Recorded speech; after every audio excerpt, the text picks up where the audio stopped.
สาเหตุของบุคคลผู้เสพบ้านะครับก็คือสาเหตุที่หนึ่งคืออะไร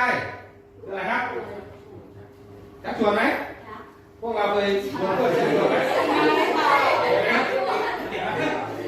กลุ่มชักชวนเลยแล้วก็กลุ่มวัยรุ่นพวกเราเป็นวัยรุ่นพวกเราเป็นวัยรุ่นนะครับซึ่งต้องการเข้ากับเพื่อนและมีความอยากรู้อยากเห็นใครอยากรู้อยากเห็นตาหวานอยากเห็นไหมก็แผลกริกาถูกชักชวนซึ่งเราเรียนมาแล้วนะครับวิธีการปฏิเสธในการถูกเพื่อนชักชวนไปในทางที่